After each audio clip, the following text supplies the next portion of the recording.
The year is 1986 and the world of video games is beginning to open up again after a massive crash in 1983 turned people off of gaming.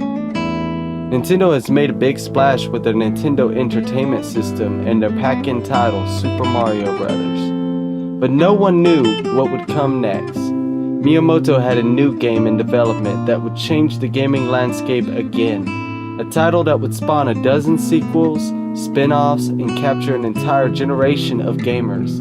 This title was known as The Legend of Zelda.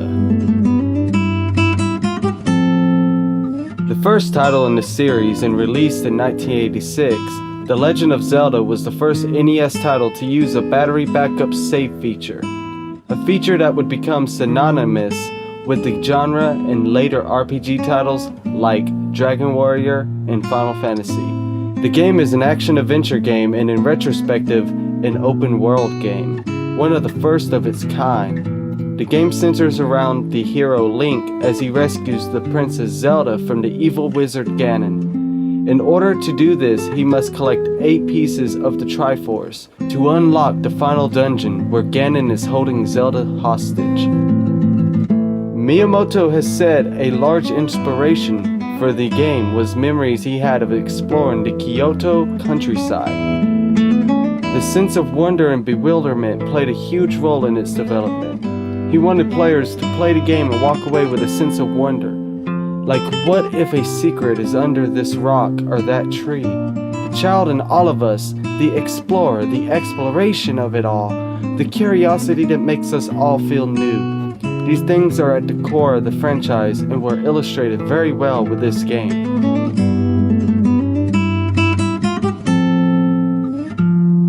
The game set standards in the series that would be used moving forward. The distinction between overworld and dungeons, using items you find along the way to open up new areas of the world, the characters Link, Zelda, and of course Ganon. Introduction to the first 2 pieces of the Triforce, recurring locations such as Death Mountain in the Lost Woods, and of course a second quest after you complete the game. Released in Japan as the Hyrule fantasy The Legend of Zelda, the game drops you into a vast open world known as Hyrule. If you walk into the first cave you see, you will be given a sword, the very first item of the game. But the freedom of this game extends beyond that. You can choose not to even grab the sword, and continue through the entire game using other items and equipment to get to the end. You do not need a sword until the final fight with Ganon. This is an example of just how much freedom the game gives you.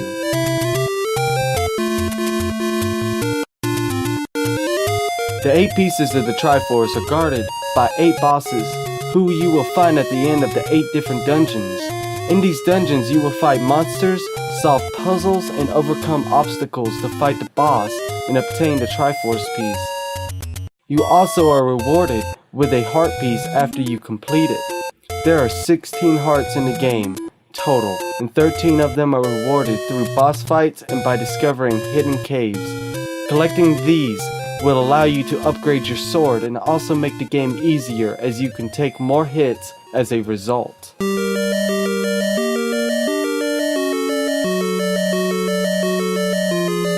You gain access to a raft, boomerang, bow, candle, and other useful items. They are used to burn down trees, bomb walls, and a glove to move rocks. Once you unlock the items in every dungeon, you can easily spend lots of time discovering new secrets. If you have full health, then you will be able to shoot beams from your sword, damaging enemies from afar.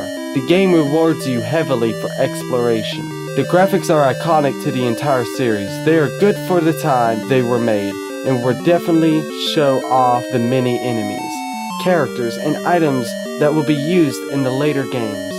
But the game shines absolutely in the music department.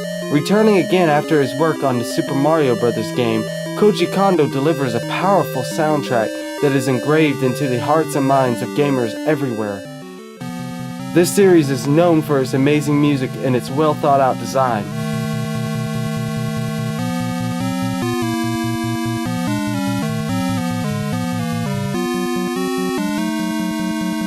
The game was made, the controls were decided and made, the items were made as the game grew, the center was the gameplay.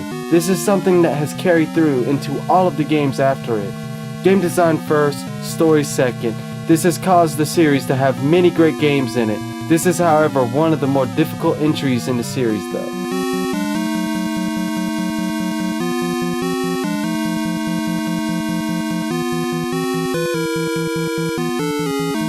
After collecting all 8 of the pieces, the Triforce is restored and allows you entry into the final dungeon. This is by far the most difficult dungeon in the game, and you will face bosses that you have fought before and have to use your head and puzzle solving skills to make it through the final room. Getting the skeleton key will allow you to open every locked door in the game.